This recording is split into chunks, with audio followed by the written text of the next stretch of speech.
Luke Goodish, welcome back to Sue Up the Podcast. Thank you for having me. I'm excited. I know it'll be significantly less handsome because Nathaniel's not with me, but that's okay. We'll have a fun time. I feel like this is the first, like, even though we've had you on the show twice now, two fantastic episodes that honestly I still get compliments about when people are like, oh yeah, the King Solomon's Mines episode was So much utterly fun. amazing. This is the first like proper episode just one-on-one. So first and foremost, thank you for braving the Yeah. Suit Up Thunderdome solo. Yeah, of course. Thank you for having me. I appreciate it. It's an honor. And you're all looking fantastic as usual. The Thank khaki you. suit, love it. You also, I was telling my wife as I was getting ready for the interview, I'm like, I need to evoke the African safari. Yeah. You've done it well. The khaki is the perfect maneuver for that. Thank you. There's something just, as you know, delightful about that aesthetic. I'm just curious, like, where was your first big game African story? I think it would have to have been something Hemingway, like the short Hmm. Sad Life of Francis McComber, I believe, Yes. was like the first one that I really remember getting into and being like, whoa, this was really So great. transformational. Yeah, I that's a wasn't, wild short story. yeah, I wasn't a Hemingway guy until I read some of the short stories. And I was like, oh, this is why. hmm I think he's better at short stories personally than his novels. I've always found that like his stories stick with me longer. I think about them, they resonate, and I'm always like struck by them. And then the novels, they're good, but they never resonate in that same way where I'm like constantly thinking about it or wanting to reread it, that kind of thing. I think that it's part of the Hemingway writing style is simply it's that good punchy to the point. He's able to flesh out this amazing world Yeah. that you just know. It's obviously the iceberg theory. He talks about a couple of times, but that concept of simply not telling, letting the audience know what's there without having to say it. Right. And he does that to such beautiful effects. In his short stories, I always feel more emotion to it because it feels like without using too many words, he's Mhm. actually painting this picture that you walk into. Yeah, that idea of a story feeling lived in that people talk Hmm. about, he does that better than maybe anybody. Like Indian Camp is coming to my mind as we're talking about this. That story is so short and it Hmm. doesn't show you much, but it says just volumes and volumes about so many different topics. If you could really just like, to your point, the iceberg theory, you could just keep going with that story, keep analyzing it, keep looking at it. He's definitely remembered for a reason. He's a legend. And speaking of legends, Fire in the Tall Grass, phenomenal read. I thoroughly enjoyed it. I think you do an amazing job of giving us that sense of place. The moment where Noah gets into his plane and he has to get out of it feels just so genuine and real. And I can see him going, oh, shit. I And it's just beautiful. Fantastic writing. appreciate that. Thank you. The compliment. Thank you. To the point of him falling out of the plane, that came from me researching World War One pilots. And I Hmm. don't know if you knew that like the planes, I guess, were not built that well yet. So they would Yes. just shed their wings. That would just they would just shed half the time and you'd be flying and like all of a sudden you're going down for no other reason. Nobody shot you, nothing happened. It's just the wing said see you later and just ripped the material off of them. So I was like, that is wild. Got to put that in. Got what a Hmm. better way to start the story than this guy's plane just plummeting down. So that So came from that. I have a funny story on that. So I've gotten into 1920s aviation Mhm. and like that early aviation stuff, researching blimps, weirdly enough. But I'm working on the story that's an aviation 1920s story. And I opened it with the plane crashing. This was before reading your book. Nice, dude. And I write this, and it's going to be for the Veritas contest. And I was like, Yes. I can't use this beginning. And I cut and Oh came up with a no. new I came up with a new beginning, new start, which is going to be better. But I was Awesome. like, I can't top this because you wrote it so well. I was like, this is good. I'm not gonna try to compete with this. We're just going to copy, cut, and move over because Yeah. it's very gripping. It does a great job of setting up. I think that writing an adventure story is difficult because you need to have that initial adventure start You Right. need to start in the middle of the action. Virtually every adventure book I've read has this struggle. Either you have to start in the middle of an action, or you need to have a patient audience to build up to the adventure. Right. It's like the James Bond opening. Yeah, there's James Bond, Indiana Jones, like Clive Cussler books. All of them Hmm. have. Sometimes it's tied to the treasure, like a lot of times, especially with Clive Cussler. But Hmm. yeah, you're right. It's gotta have that big kickoff moment that you're like really invested in, and then you can go set the groundwork for exposition and like, what are we doing here? But you have to find that like throat punch, I guess, in the beginning. That's like, okay, I'm ready. Like, let's get right into the story. Okay, speaking of throat punch, dear goodness, Fire in the Tall Grass is. I don't want to say a throat punch from beginning to end, but you do such a great job of keeping the momentum and the energy moving. I really genuinely felt like watching a good version of the serials from the 20s and 30s Thank you. because each chapter we're moving to another piece of adventure and it moves at a good pace. I really like the size of the story. It's not going too long. It's telling exactly the story it needs to be. Thank you. Yeah, that idea of like one of those serials.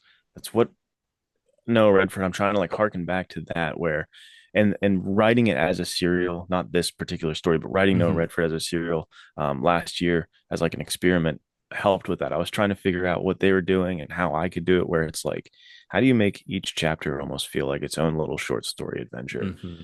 But you know, I still need to be able to read them in sequential order and make a story.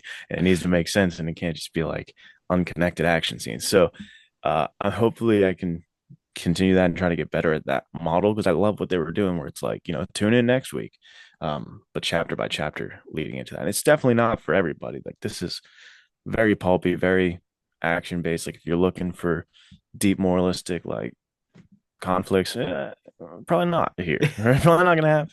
But this is going to be some fun action, hopefully, and some fun adventure for people. Because like we immediately follow up from the crash to Mhm. the big game hunt scene, which again, just phenomenal. It feels like a Hemingway short story where it is this jam-packed with emotion scene that sets up well who Noah is and what he's capable of. Thank you. Yeah, that's one thing about action. Like that's, I think, a theory of men's adventure fiction that I love and fall into, and Louis L'Amour does it better than anybody. It's like showing character and developing story through action. Hmm. It's like I don't know. I don't want to say it's a science or something like that, but it's there's a particular way to do that where you can have action that's doesn't move the story, doesn't really add anything to who the character is, but you can then write action scenes that do tell you everything you need to know. And that first one in particular, I think I was trying to make it one of those where it's like you see what moral grounds is he taking this fight on for? Like to your point, what is he capable of? And what is his line? What is his value system? Kind of just showcasing that. Um, and not every action scene does that, but I hopefully I can get better at that and be a little more like Louis L'Amour. I think he does that perfect. Louis L'Amour, I think, as like he's not considered among the Hemingways, but Hmm. if you're looking for like this is just generally to the audience, if you're looking for good men's adventure fiction, it's hard to get better than Louis L'Amour. I feel like he's kind of the standard for good adventure stories, like just adventure fiction, even if it's you can write them off as westerns, but they're adventure stories that just have great characters you remember. Right. Have you read I think Lando? That is the title for that one. And I know it's like, wait, which Louis L'Amour book is I this? But know. there's this is the one that essentially has like um a guy called the Tinkerer who makes weapons and teaches him how to Okay. box. And then there's he goes to prison and breaks Oh, rocks for like 20 years. And then there's a treasure no. hunt and there's a horse race. Okay. I need to read You need this to read that one. one. It's cool, but it's to your point. It's like it's an adventure. It's treasure hunting. It's literally just men's adventure fiction epitomized. And I mean, the book is shorter than this Louis L'Amour book. It is thin. It's paper thin.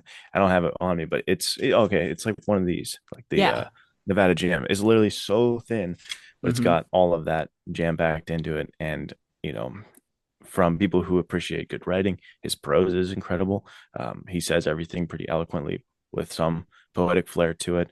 He's given you some good like morals and lessons and values for, if you wanted to read it to your kid, that kind of thing. So I love all that he does, and Lando is a great example of it being more than just a Western. It doesn't have really many of the classic Western tropes. It does its own thing. There's horse races and treasure hunts. It's really cool. I all I had to hear is horse races and treasure hunts, and I am Yeah, sold. it's awesome. So you touched on Noah Redford. You did the serial experiment. Hmm. I'm just curious, what did you kind of learn from that experience? What were like your big takeaways? Then Yeah. also, is that how Noah Redford started? Where did the character himself genesis? Yeah. So to answer the first part, it was definitely an experiment, and with any experiment, there's some failure to it. I feel like what I learned first and foremost is don't do that again in that fashion, where it's like I was putting them out as I was writing them, not having like, 5 to 7 chapters written and then backlogging and like re-releasing them. That was a mistake because I would like put one out and then be like, I don't know what's gonna happen. I don't know, because you're a writer too. There's Yeah. situations where you have to like write yourself out of it, or like maybe you have to go back. I couldn't go back. I was like, all this is there. I have to make this make sense. And so that was, I think, just plot hole city for that story. So that thing is going to need a whole kind of like upheaval and change up before it ever comes out as anything like paperback or anything like that. So it's just kind of this online experiment that helped me kind of, Hmm. like I said, figure out the structure of these quick chapters and keeping it flowing in an action packed manner, for lack of better terms. But I needed, the biggest lesson is like take your time, write it ahead of time, and if you're ever going to release it serialized, have it done and have it sorted before you just throw that out there, because that was really rough trying to pull some of those like plot holes together, which I don't even, probably didn't get them all. But uh, the second part of the question, his genesis is this story. I wrote Fire in the Tall Grass first, but I only wrote like 3 to 4 chapters of it, Hmm. and I forget what made me hit pause on it. But then essentially when I picked that character up, because I knew I wanted to do multiple with him, I picked Hmm. it up with the online serial and kind of like hung out with him more and got to know him more, and went back to write Fire in the Tall Grass. And that did help and inform. And the experiment that went right was I figured out who he was way Hmm. more, because the first draft he was more of a bleak, more in line with like a Punisher type deal, where he's just not as happy, not as fulfilled in his life. He doesn't have a wife in that draft and stuff like that. So I like him better now. Like I think he's who he Hmm. should be now in this story. Hmm. Having the character figured out makes all the rest of the things easier. Yeah. Um, Robert McKee's book Character, I think, is one of the most essential writing books ever. I still have never Okay. read his story by Robert McKee, which is like the one that Yeah. everyone's like, oh, that's the one. But Character by Robert McKee, I just love that his main premise being character informs plot just as much as plot informs character. Yeah, I couldn't agree with that more, because Nathaniel and I talk about this a lot back and forth, where it's like, how do you make a character whose job is adventurer, right? I mean, that's Hmm. what he's supposed to do. So for Noah Redford, it is that character informs it type of thing. In the short stories that he's been in and in the novels that he's been in, for me, it's like who he is, his value system is always the reason he has Hmm. done it. Like in this one where she's like, I need help, I need to find my husband. He's like, yeah, that sounds like a good thing I could get behind. And then he goes ahead and gets himself into way more trouble than he should. But all stemming back to his character motivation of like, okay, I got to do the right thing here. And like I think we touched a little bit on this when we did the Fighting Heart of Man episode. It's really interesting to have that be an essential character quality because you can make it like really all characters have qualities that kind of turn a little too far sometimes. Hmm. And it's just as much their downfall. It's like having the super smart character. Guess what? The thing that usually gets them in trouble is that they're super smart. Right. Having someone that's really caring that sometimes causes them to overstep and get stuck in something that they shouldn't have gotten stuck in to begin with. Yeah, good point. And that's, it touches on it a little bit in Fire in the Tall Grass, where he says, in for lack of better terms, he basically says, I'm a people pleaser and I wish I wasn't. I wish I could be like more callous and turn away from these people. Um, but that's where, to your point, like character, one of the best thing about characters and what we saw in the Fighting Heart of Man one, Hmm. thanks to Nathaniel, is like his character helps further define my character, because Hmm. in that story, it was the opposite, and it shows my character making all the mistakes and getting people into trouble because like sometimes you can't do that. It's like sometimes you have to use some street smarts and not be like, I'm going to be the Boy Scout here, because that's just not going to work. So yeah, to your point, I like these things that can teeter into flaws uh and make problems for the character. Well, I heard someone even just on a podcast today talk about when characters in films have protagonist syndrome. Like, I would say Luke Skywalker kind of falls into this, just as the Okay. example. We watch Star Wars, Han Solo's cool. Luke, we kind of want to be that because we want that adventure to be plucked from obscurity and find out you're a Jedi Knight, that kind of thing. But he's kind of bland and boring if in Hmm. terms of like who he is as a character compared to Han Solo's cool. Right. It's really easy to make characters so good that they're uninteresting, but when they have flaws that are their strengths, it creates more dynamics for action. Yeah. The I feel like a lot of new writers and even maybe just any writer does fall into that trap where the main character they're like, I for some reason he doesn't pop off the page. I don't understand, like this isn't working. And you're reading it and you're like, yeah, why are all these side characters so much more interesting? Why are they pushing the plot along and the character's just kind of there, the main character? And I don't know how or like the genesis of why that happens, but I do know that sometimes the biggest writing advice that I've seen work out is shift your perspective, then like use Hmm. that guy's point of view. Um, I know for years when I was writing this boxing novel that I started with Casey back in third grade as like movies and stuff that we were working on, it was always following this one character for years. And I was like, this doesn't work. And then it didn't occur to me that it's because the main character is supposed to be a side character. He's so boring. He doesn't have any interest or like propelling factor through this story. So shift it to this guy and it makes way more sense. So sometimes it's like a hard pill. For me, it was a hard pill to swallow where it's like, I want this guy to be the main character, but it's not supposed to be. So yeah, the main character for some reason, that is a thing. I feel like Hmm. people struggle with. I've heard it from multiple writers I've talked to where they can't get their main character to pop. Well, and this is something I heard. I was listening to an interview with Spy Hard's podcast. They interviewed Shane Black, Okay, nice. and I love that guy.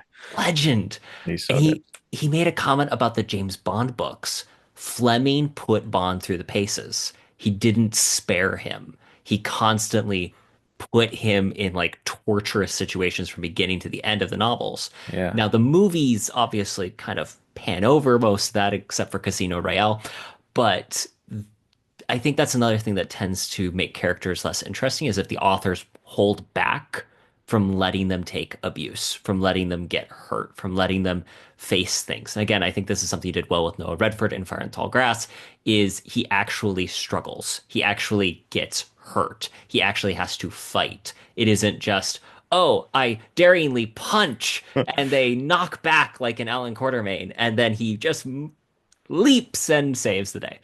Yeah.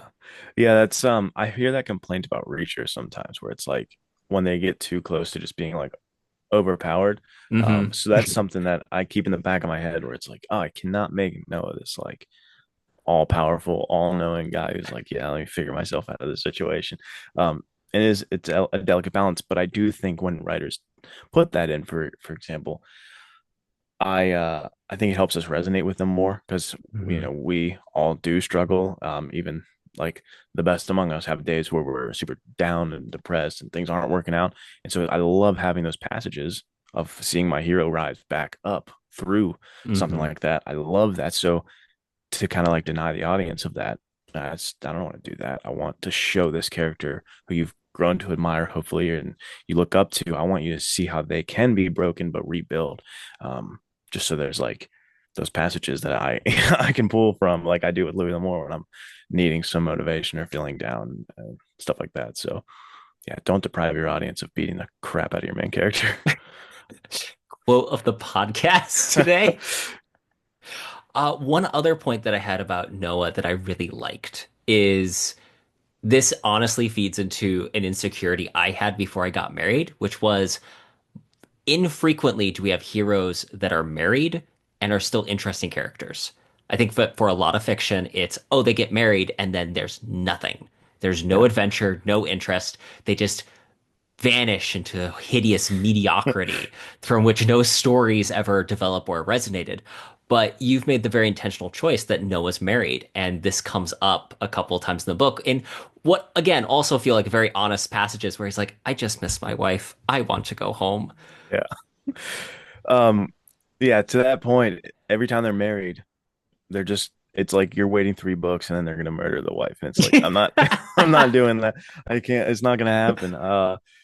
It was a very intentional choice because again with Noah, it was a big shift in my writing career from what I used to write to what I'm writing now. And it was because I had kids, and it's a whole genesis that we could, devolve into, but we don't have to. But essentially, I want to write stuff that I feel good about handing to younger men and being like, you could look up to this character, and this isn't like super foul. There's not a lot of language. There's no like Hmm. sex or anything like it. It's a clean book for young men. And Noah, I wanted him to be that role model who's like, here's a guy in a committed relationship. Like he's not going to be a womanizer. I do love James Bond, and I'm not saying Hmm. that like there's not a place for James Bond, but I want there to be a place too for the guy Yes. who is married and like is faithful to his wife and cares a lot about her. And to your point, doesn't make him like boring or flat or like he can't engage with women too. That's where there's a Hmm. woman side character throughout this whole thing, but um, showing that it's not going to be a weird romance side plot and nothing Hmm. like that. Like he can still exist and be the hero in this relationship just to, I don't know, give the alternate side of what James Bond would be of like, here's a married, committed uh, guy who every single story you're going to know he's going to bring up his wife at least once if she's not there, Hmm. and if she's there, they're going to be having a healthy relationship. That's what I aim to show. Hmm. Let's dig a little bit deeper into that. So you having kids, what do you think made that change for you as a writer? Yeah. So the first two things I wrote, Frozen Wrath and Retaliation Mountain, not Hmm. plugging those. Don't go out and buy them. I But don't have them, but I do have Vipers and Red Rocks, which yeah. I have here to read, Hmm. and it's simply I have read too many other also great books, which I Yeah. highly recommend everyone gets Fighting Heart Thank of you. Man, Fire and Tall Grass, and also get Vipers and Red Rocks. Yeah, Vipers I can condone. The other two I don't necessarily love. And Vipers is the bridge between where I was and where I am now because it's technically was going to be the third in that series. And then I just made it kind of, how on Amazon you can make it related to. I made Yes. it a related to rather than a third. So going back to those first two, it's like I think I just didn't know yet who I wanted to be and how I wanted to be as a writer. Hmm. Um, Maybe still in that phase of just like trying to copy the ones I liked and thinking I was Taylor Sheridan or like Cormac McCarthy or something. And there was so much bleakness and it was like nihilistic, swearing every other sentence, probably, multiple times a sentence.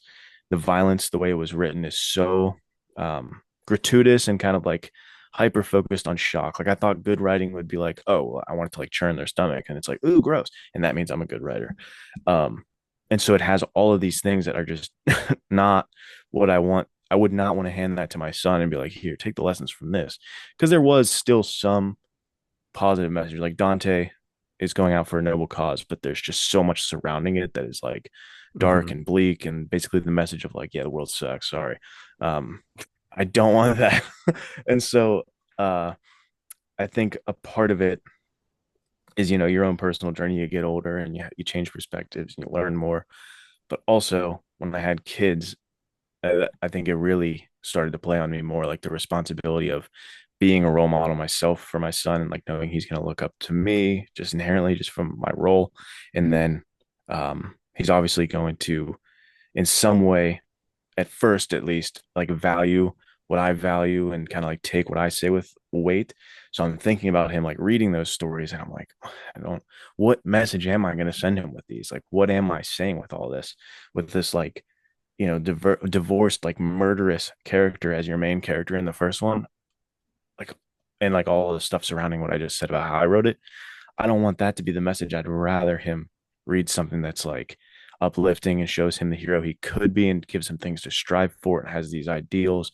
Um, and that's kind of what shifted me in general to liking Louis L'Amour and men's adventure fiction more than I did um, back in the day where I was reading a lot of like, hard literature and trying to, I don't know. my diet back then, as far as like reading books and stuff I consumed online, was really negative and really nihilistic. And I've just moved away from that in general. So I feel like I'm getting long-winded, but that is the that is the idea here, is that I didn't want to give that worldview to my Hmm. kid. And so I wanted to offer something different. Hmm. That's really cool. And I think that that is part of just the aging process to a certain degree, but Yeah. also it's the choosing to believe in something and care about something. There's a quote, I was looking for it just before I started the interview because I was thinking about this because I've heard you talk on similar things before. Mhm. There's a quote that Ryan Holiday, great author of Yeah. very stoic philosophy related books. He also has a great book on marketing and writing creative Oh, stuff. nice. I did Always not know highly that. recommend it. Perennial seller. Honestly, one of the best books in the creative craft that I can ever Oh, that's recommend. sick. Yeah, I'll definitely gonna check that out. I love him. He wrote a book, Courage is Calling. And one of his main points was we live in a world that has chosen to abandon believing in things. And that is one of the most courageous things you can do today. Yeah.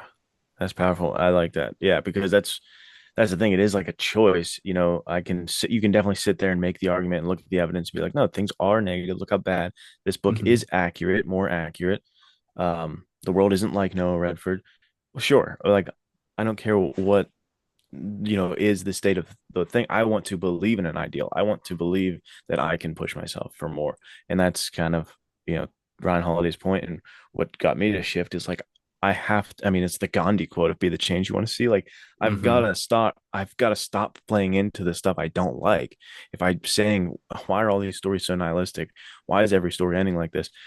I need to not write the same thing then. I need to not play into that same exact game and put something else out there, fill that void and step up and do the different thing. And then that was what was exciting, is once I did, I learned there's guys out there like you and like Nathaniel and Jake Widmer and all the guys in the Discord. And it's like, oh, people still care about this type of storytelling and classic adventure.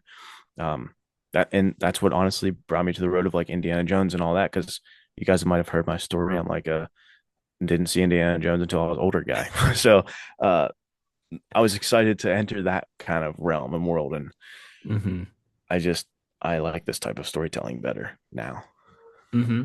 I think high adventure, which is technically like the genre that Indiana Yeah. Jones falls in, is criminally underrated. There's always been a thirst for it.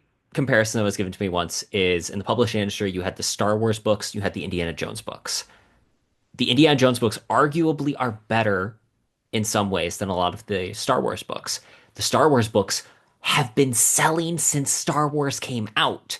Indiana Jones, they lasted about the 90s, and then there's been like two, maybe three since 2004, which Yeah. sadly says more about how book sales and publishing tends to treat the whole high adventure genre. But Right. that said, Clive Cussler, Wilbur Smith, Yeah.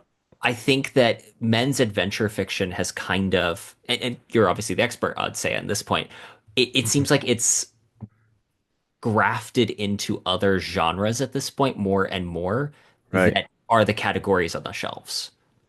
Yeah. I think that whole I mean, thriller is definitely the term that has Hmm. overtaken almost all of those.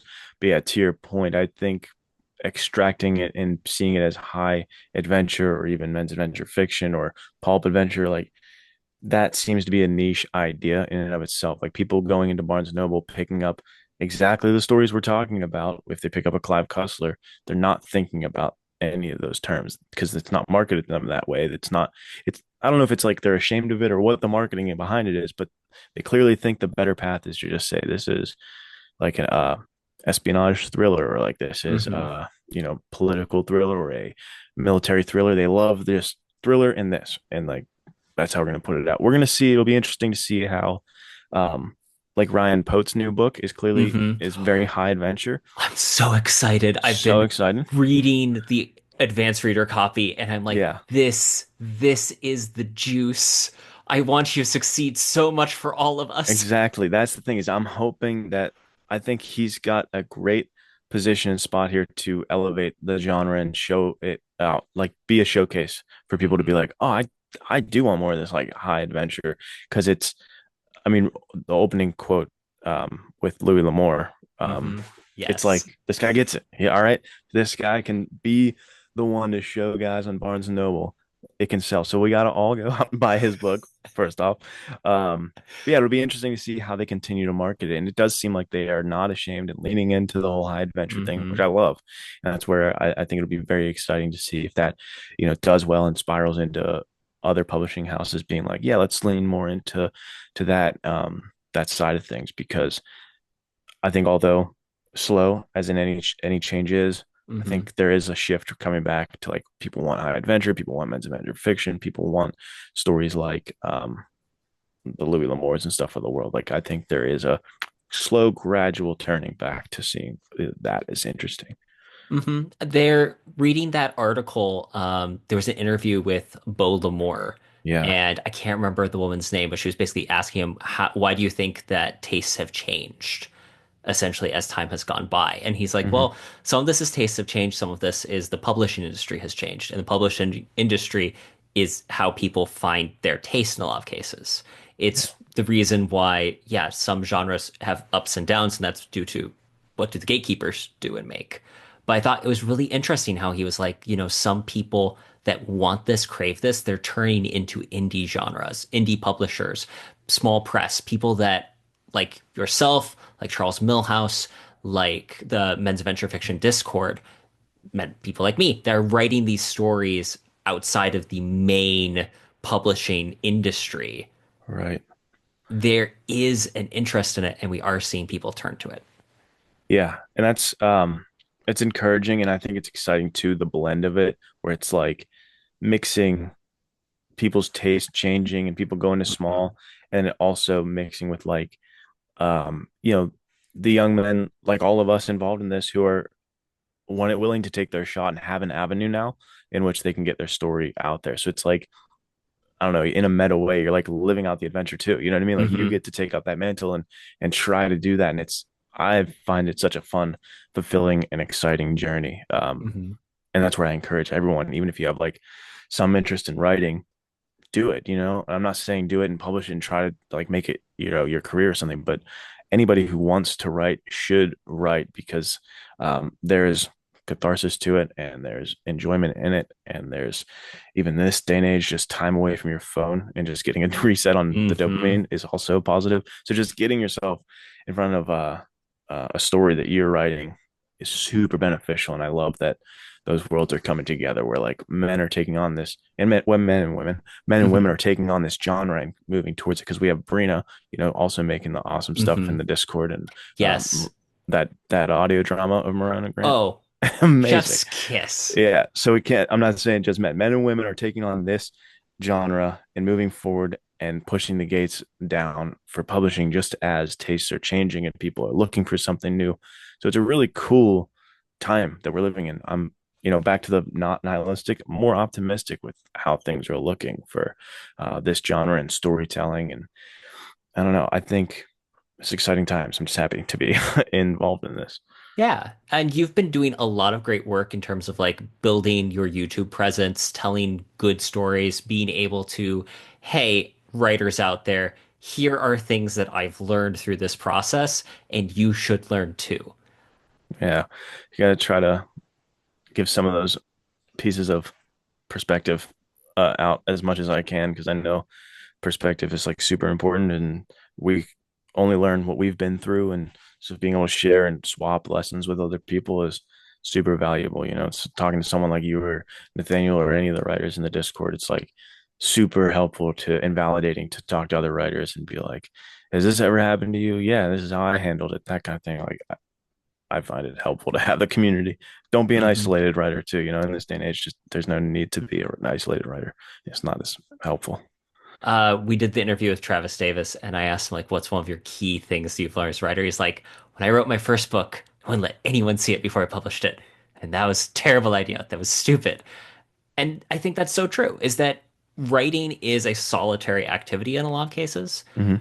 but really it gets better when you are in a community with other writers. I think that the Men's Adventure Fiction Discord that we've mentioned a couple of times now, anyone that wants to be a part of it that is not already, please either go to the link that I'll have begged, borrowed, or stolen from the Men's Adventure Fiction website, or go to their videos and click it.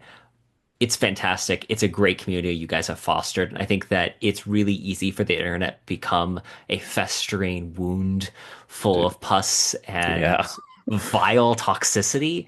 And you guys have done a great job of encouraging and growing a genuinely positive, helpful community. I appreciate that. Yeah, and I was just talking about this the other day because I'm reading a book right now. Because of my psychology background, I'm not always just reading men's adventure fiction. I'm reading a book right now about like incel culture and stuff, and Oh, it just fascinating. just reminded me how crazy some of the corners of the internet are, dude, and some of the like discords or Reddit posts, like some of the online communities. Although you're talking to people, sometimes it turns south fast, and it is exciting. And I'm so happy to see that when men's adventure fiction Discord is like uplifting and positive, and there's such a monitoring process that when things go south, it's like we'll address it immediately. We'll talk about it, and no, it's not going to happen. It's like we need to keep it that way. We need to keep the community like strong and supportive and overall a beneficial place for people that enter it, because there are too many corners of the internet that people stumble upon. They're like, oh, here's my community, but then they're getting like torn down, or it just goes to weird places. So I hope that I'm happy and honored Mhm. that it is going the way it is, and I hope that we continue to see that of like just positivity in there. Well, to your point, I think that people are designed to believe in something. Mm-hmm. If they decide they're going to believe in nothing, they'll eventually find something that they can believe in or grab onto, and that can get real dark real quick. Right. Yeah, people need that sense of purpose. They'll find Hmm. it any way they can. Let's talk a little bit about Veritas Entertainment. So Yeah. we've had Fire in the Tall Grass and Fighting Heart of Man released through Veritas. I've seen you guys have had the contests out for the noir films, for the westerns. You have looked fantastically ready to rob stagecoaches with your magnificent haircut right now and beard. I think one of the videos you're even wearing the hat, and I was like, okay, this is definitely they're filming stuff. Tell me how that started, what your involvement is with it. So yeah, it started all the way back in third grade in theory, because this was Casey, the same Casey that I was making movies with back in third grade.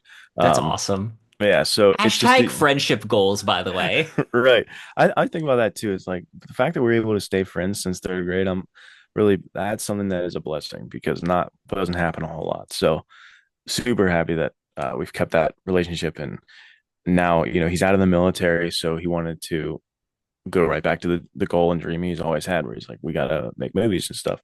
And so it's kind of what we were talking about before, where it's this new time in which tastes are changing. People like indie things, and they want to see new voices, and there's a possibility and avenue to do those things, and there's ways to get um, people to see your stuff. Like it's not like it used to be.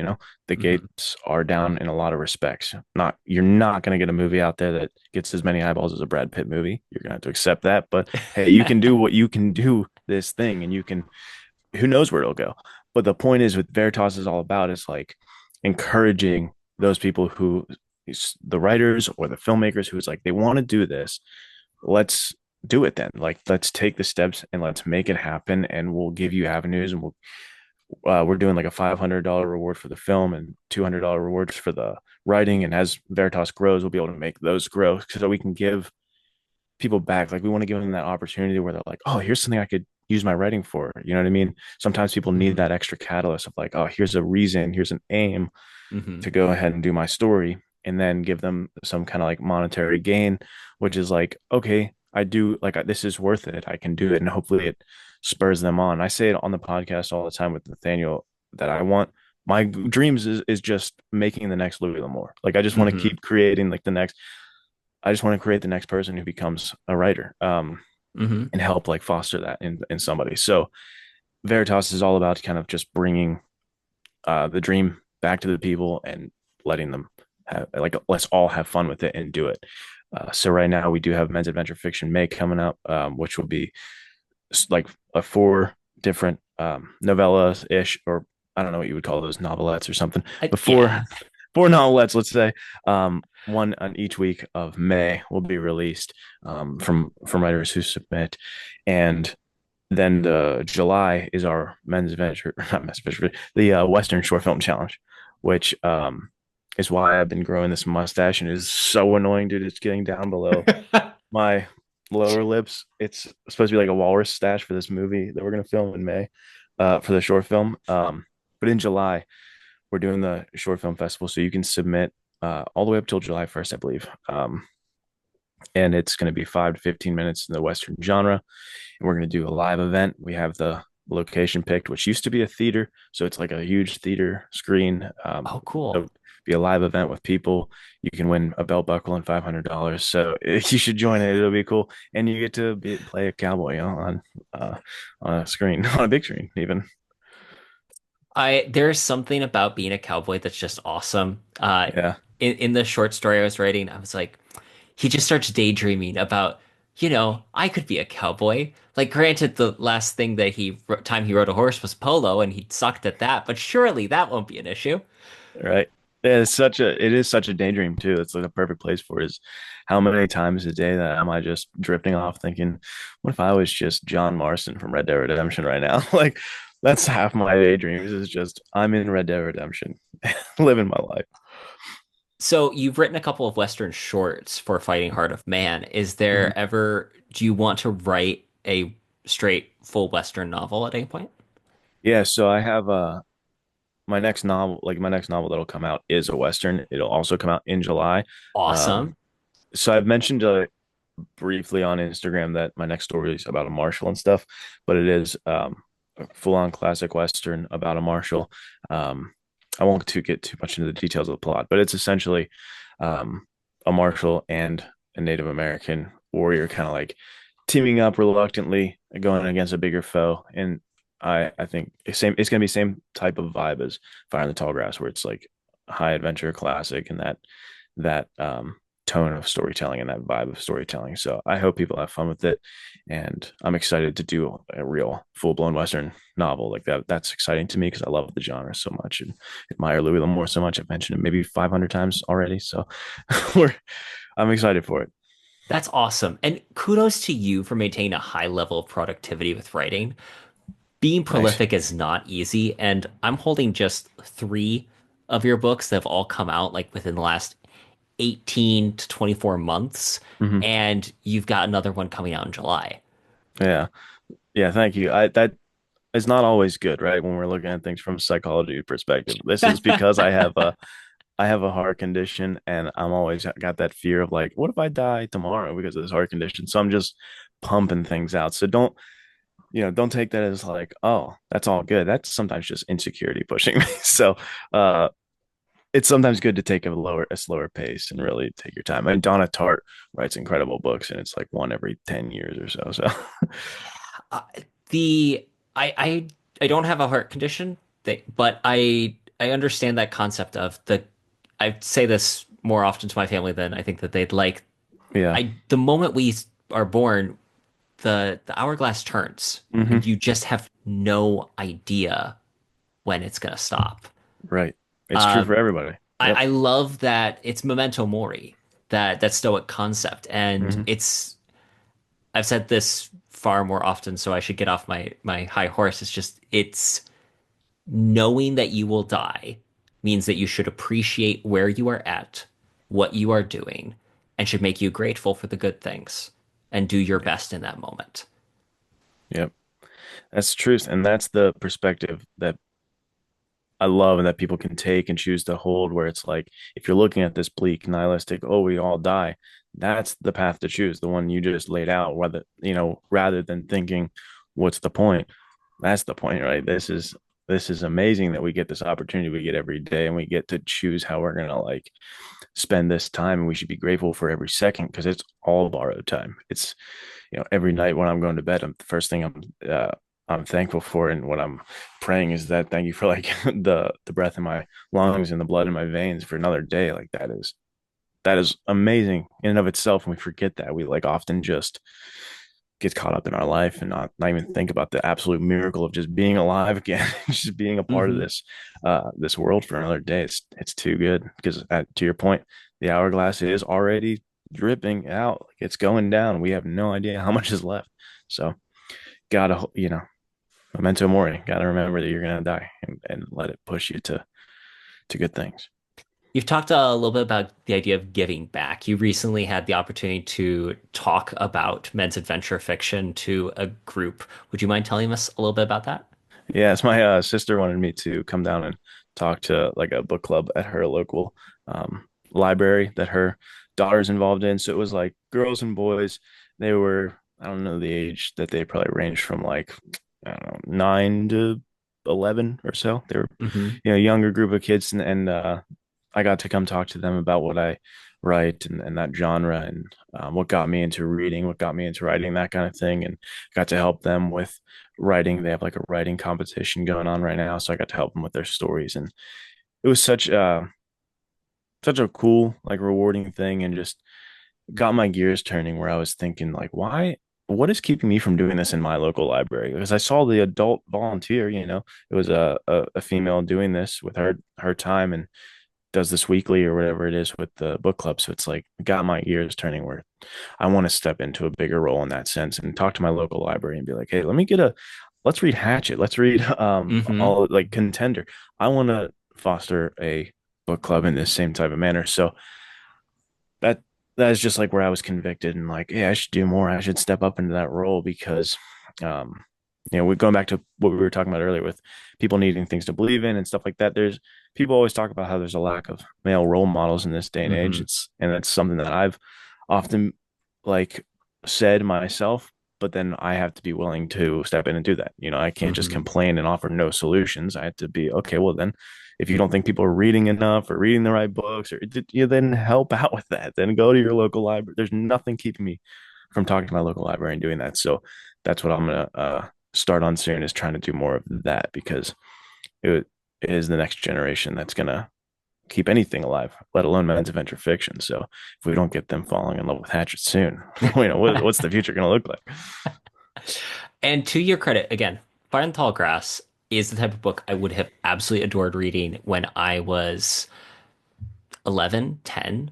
I Yeah, think that that speaks to your credit that it's a book that doesn't talk down to kids. It's an adult book, but it's clean, it's well written, and it's a fun romp that a kid can enjoy, even if they haven't quite gotten to the point of knowing what cuss words are. Like yeah, what I feel torn on this in the extent that there was a certain point like why are all the good movies that have sex, violence, like I don't mind some of the violence, but mm-hmm. and copious amounts of cursing. I love The Nice Guys, but Shane Black. Yeah, The mm-hmm. problem, I can't watch that movie with my wife because of the extensive amount of nudity in it. And Yeah, I get why it's there for the plot because of the way the plot's written, but right, also it's like this is kind of excessive and didn't right. need to be there. Like if this movie was not quite that R-rated, who knows if it could have done better. I know it is a shame that that movie in general just did not do as well as a sequel for that. I saw. Did you share this? Someone shared a funny picture that was like, "What do men want anyway?" And it was like a sequel to The Nice Guys. Yeah, yeah, it sounds like something I would have shared. It was so funny. So, but that's yeah. To your point, there are certain movies I love, and I want my son to see, but then get your gears turning to like, when is the appropriate age? Because that is like not good for him to see those certain things or hear that kind of thing. So, yeah, I wish there were more kind of clean, more stuff like Indiana Jones because Indiana Jones doesn't go Hmm. overboard. I wish there were more options like that. The Mummy and Indiana Jones are two really good Hmm. ones, and then High Adventure almost drops off the face of the planet. I can't think of many other big name stories because Jumanji stuff is where it's kind of like turned to now, which I don't have anything against Jumanji, but it's not what it's not the same as No. Indiana Jones in any Well, respect.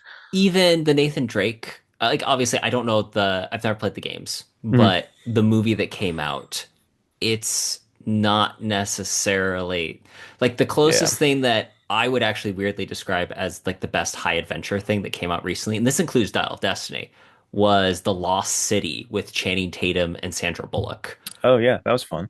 It was That a was fun movie. yeah. It's like Romancing the Stone, but remade. It And was cool. better. Yeah, and better for sure. Better. I enjoyed it much more. The Brad Pitt cameo is hilarious. Oh, it's It's so funny. His character was amazing. Absolutely phenomenal. If people don't take anything away from this interview, obviously they need to buy Fire in the Tall Grass, but they also need to watch The Lost City. Yes, go watch The Lost City. It is good. I normally ask about writing routine, but I know I've asked you that question a couple of times within recent memory. So instead, what I want to ask is, what are you currently reading or what's next on your TBR list? So, like I said, right now I'm reading a book about incels, but I'm also reading for more relevance to this conversation, I'm reading a companion on Louis L'Amour. I think that's why I've said his name thousands of times this podcast, is I'm reading the Louis L'Amour companion. It is awesome. I could not recommend it more. It starts out with like a timeline um, Oh, of his life, and I didn't realize that he started writing so late. It was like hmm 40 or something when he's like hmm started publishing. So I was like, first off, didn't know that. And then it goes into just a bunch of different interviews and like not biographies, but kind of I forget what they call those, portraits, different hmm people who've talked to him over the history of his life, and it kind of like lays out the article they wrote, and then kind of like goes truth, fact, and fiction, what was real, what wasn't, kind of sparsing out that, and has a bunch of essays on like what he was doing, and looks at Louis L'Amour the man, Louis L'Amour the career, and I'm working through that, and I'm loving it because I've obviously looked up to him as a writer, and just seeing more about him and his writing process, and all of that has been super super interesting to me. So that's what I'm currently reading, and I guess next on the TBR, I don't know. There's so many options that I always have to just like go back to the drawing board and like lay it all out and be like, all right, where are we at? So I'm not sure what I'll be reading next. We will see. Has has the podcast done a straight Louis L'Amour episode yet? Because I know Not it yet. has come up fairly okay. Yeah, after we stop recording, I'll talk to you about that because there is something. Uh, Ooh, it'll come. oh, It's coming. awesome. Yeah. Awesome. Well, Luke, this has been a delightful conversation. I have actually one question that I had written down here to ask you right at the start, and now Uh-huh. I'm asking you right at the end because that's how this works sometimes. LS Goodish is Mhm. how your byline. What made you decide to do that instead of Uh, just Luke Goodish? it's a guy named C.S. Lewis. I was like, I love Ah, that guy so much, love his writing so much, and I always thought it was cool that he was C.S. Lewis, and I was like, gotta do a little homage to that with the L.S. So that's where that comes from. that is so cool. Luke, this has been a delightful conversation. We have climbed the mountains of Kilimanjaro and gone to the plains where the lions feed. Where can people go to learn more about you and your work? So the Instagram is at ls underscore author. That's where I'm most active. If you want to talk to me and stuff like that, you can find me there. Also, the Men's Adventure Fiction Discord. You can talk to me there, and the Men's Adventure Fiction podcast comes out every Wednesday, so you can check those out and see me and Nathaniel just discuss this genre a little bit more and different topics, and eventually Louis L'Amour. It's in an entire episode. So thank you for having me. This was so awesome. It's always so much fun talking to you, and I appreciate your time and appreciate the kind words for the book and for you giving it time in general. Absolutely. You're always welcome on the show, and I'm gonna again tell the audience to get Fire in the Tall Grass, no Redford Adventure. It is so worth it. Thank you, man. Take care.